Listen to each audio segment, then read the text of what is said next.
Hello friends, स्वागत है आपका mysurgy.com के इस चैनल पे जहां पर हम फंडामेंटल ऑफ कंप्यूटर्स के अंतर्गत कंप्यूटर ऑर्गेनाइजेशन का टॉपिक पढ़ रहे हैं, बुलियन फंक्शन, जिसमें हम देखेंगे मिन टर्म और मैक्स टर्म किसे बोलते हैं।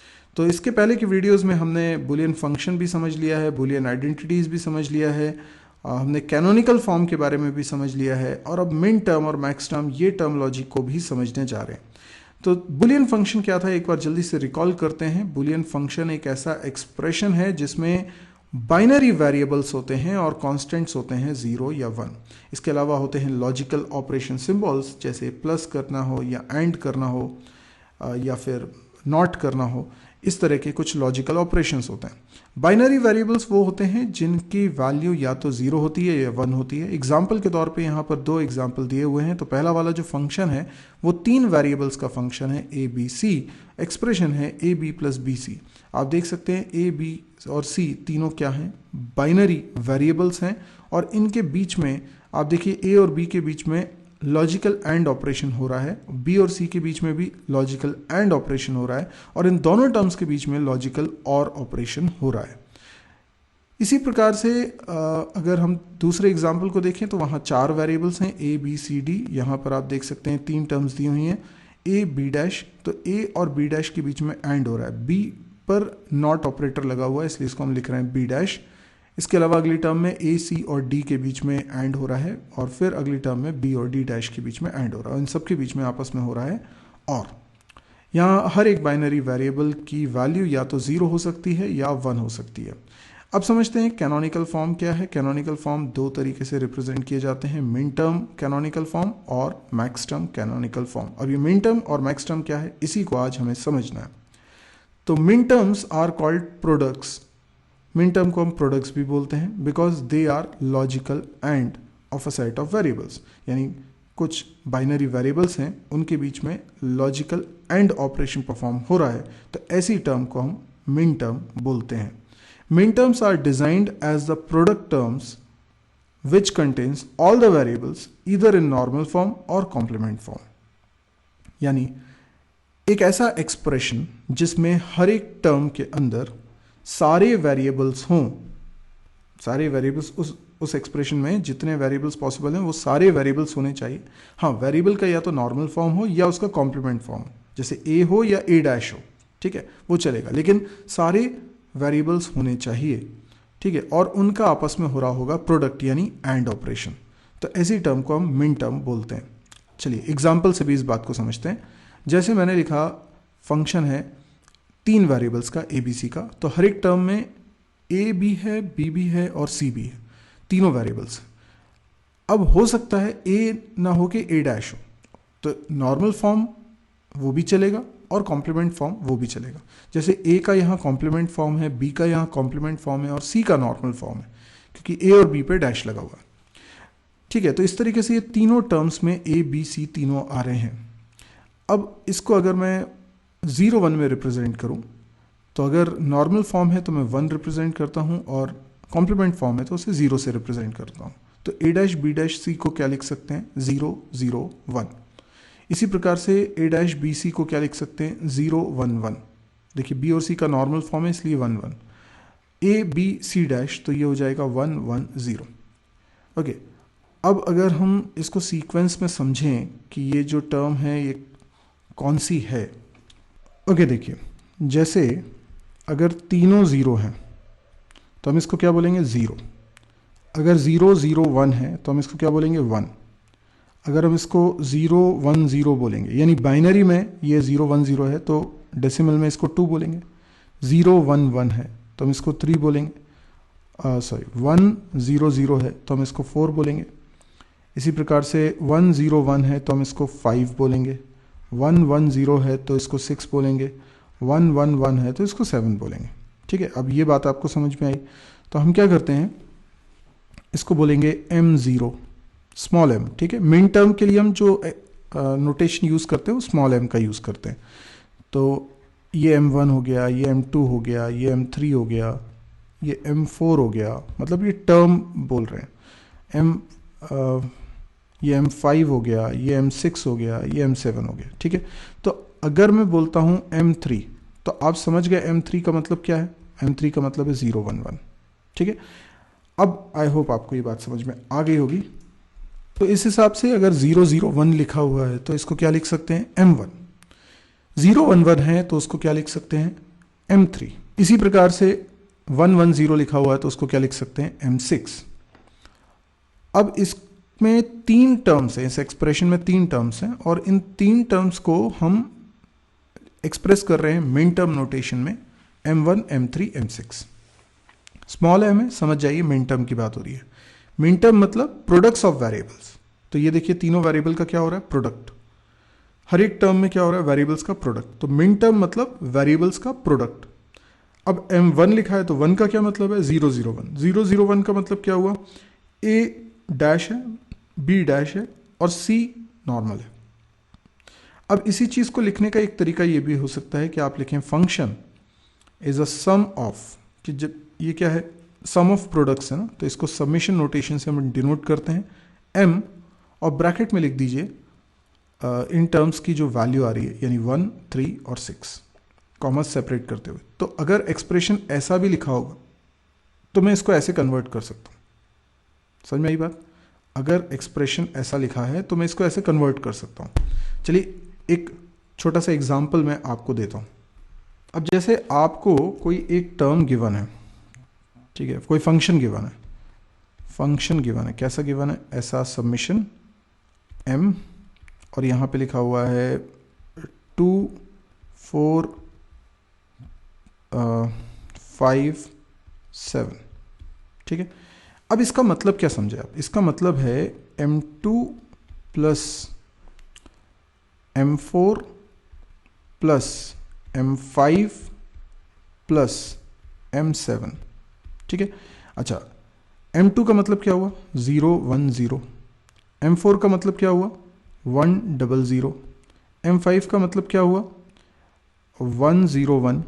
और M7 का मतलब क्या हुआ, 1 1 1। ठीक है, तो 0 1 0 मतलब A dash B C dash plus 1 0 0 का मतलब क्या हुआ, A B dash C dash. 1 0 1 का मतलब क्या हुआ, A B डैश C। आप समझ रहे हैं ना, अगर 1 लिखा है तो उसका नॉर्मल फॉर्म लेंगे और 0 लिखा हुआ तो उसका कॉम्प्लीमेंट फॉर्म लेंगे, प्लस A B C।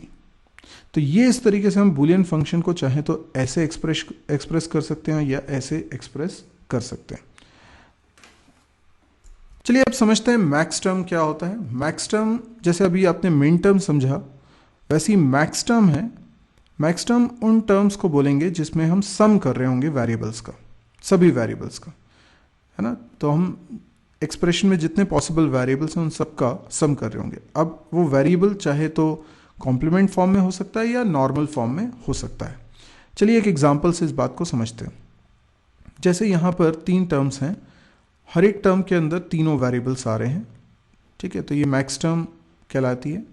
ये पहली मैक्स टर्म है, ये दूसरी मैक्स टर्म है, ये तीसरी मैक्स टर्म है। अब इसको लिखने का तरीका क्या हो सकता है, बस एक बात ध्यान रखिएगा कि मैक्स टर्म में हम अगर हम नॉर्मल फॉर्म में वेरिएबल को लिख रहे हैं तो हम उसको 1 ना लिखकर 0 लिखेंगे। बस इतना ही ध्यान रखिएगा, क्योंकि मिन टर्म और मैक्स टर्म एक दूसरे के कॉम्प्लीमेंट होते हैं।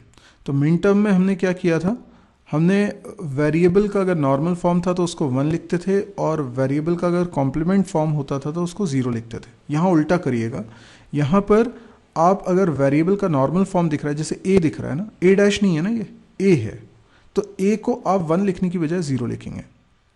ठीक है, तो मैक्स टर्म में बस आपको ये ध्यान रखना है, क्योंकि आप मिन टर्म का कॉम्प्लीमेंट बना रहे होते हैं। तो इसका मतलब ये हुआ कि ये जो ए है, बी है, सी है, ये तीनों 0 मान लीजिए। इस तरीके से A B dash C dash है तो ये 0 1 1 हो जाएगा, और A dash B dash C है तो 1 1 0 हो जाएगा। तो ये टर्म क्या हुई, M0। अच्छा, मैक्स टर्म में हम कैपिटल M यूज़ करते हैं, तो कैपिटल M0 M3 M6। ठीक है, और इसको नोटेशन को लिखते हैं तो फंक्शन ये क्या है, बेसिकली ये पाई जैसा सिंबल जो बना हुआ है, जैसे वहाँ सबमिशन का सिंबल बनाते थे तो वहाँ पे होता था सम ऑफ प्रोडक्ट्स, ये प्रोडक्ट ऑफ सम को डिनोट करता है। तो यहाँ पर अगर लिखा हुआ है M0 है ना, एम 0 है, 3 है, 6 है, ये मैंने प्लस यहाँ गलत बना दिया, ये एक्चुअल में एंड होने वाला है, M0 and M3 and M6 है, ठीक है, मैंने इसको करेक्ट कर दिया, यहाँ प्लस नहीं हो रहा है, बीच में एंड हो रहा है, तो ये तीनों टर्म्स का एंड हो रहा है। तो हर एक टर्म जो है सम्स का मतलब सम ऑफ वेरिएबल्स है, इसलिए हम क्या बोलते हैं मैक्स टर्म को लॉजिकल और, है ना, या सम्स ऑफ वेरिएबल्स, ठीक है। तो अब यहाँ पर ये जो प्रोडक्ट ऑफ सम लिखा हुआ है M036, इससे आप वापस से ये एक्सप्रेशन कन्वर्ट कर सकते हैं, इजीली बना सकते हैं। अच्छा, मिन टर्म और मैक्स टर्म एक दूसरे के क्या होते हैं, कॉम्प्लीमेंट होते हैं। तो इसका मतलब क्या है, जैसे ये मैक्स टर्म एक्सप्रेशन लिखा हुआ है, तो अगर इसमें कुछ टर्म्स छूट गई हैं, कौन सी छूट गई हैं, इसमें छूट गई है 1 या 2 या 4 या 5 और 7, तो ये मिन टर्म्स हो जाएंगे, जो छूट गई वो मिन टर्म, यानी एक दूसरे का क्या है, ये कॉम्प्लीमेंट है। चलिए इस बात को भी हम समझने के लिए एक एग्जांपल देखते हैं। ओके, पहले मैं इस वाले पूरे पोर्शन को हटा लेता हूँ, ठीक है। चलिए अब बात करते हैं एक एग्जांपल की, जैसे कि एक एग्जांपल दिया हुआ है, फंक्शन है, ये मिन टर्म का है, ठीक है। इसमें लिखा हुआ है लेट्स से 1 3 5 7, ठीक है। तो पहले तो इसका हम कन्वर्जन करते हैं, ठीक है। इसको कैसे लिखते हैं, किस फॉर्मेट में लिखना होगा हमको, हम तो अब इसको कैसे कन्वर्ट करना है, तो अभी आपको जैसे मैंने सिखाया था ठीक वैसे ही कन्वर्ट करते हैं इसको आप लिख सकते हैं M1 plus M3 plus M5 plus M7, ठीक है। और इसका मतलब हो जाएगा 0 0 1, इसका मतलब हो जाएगा 0 1 1, इसका मतलब हो जाएगा 1 0 1, और इसका मतलब हो जाएगा 1 1 1।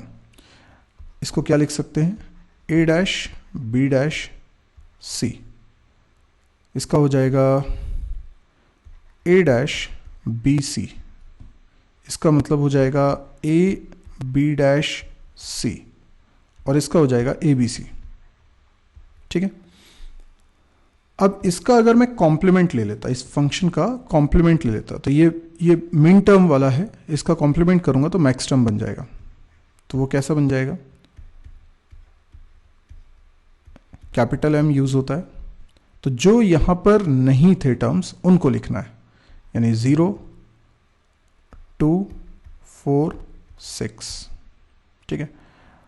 अब 0 का मतलब क्या हो गया, M0 and M2 and M4 and M6, capital M से डिनोट करते हैं मैक्स टर्म को। अच्छा, 0 है तो हम इसको क्या लिखते हैं, 0 0 0, राइट। इसी प्रकार से M2 है, उसको क्या लिखेंगे, 0 1 0, M4 है उसको लिखेंगे 1 0 0, M6 को लिखेंगे 1 1 0।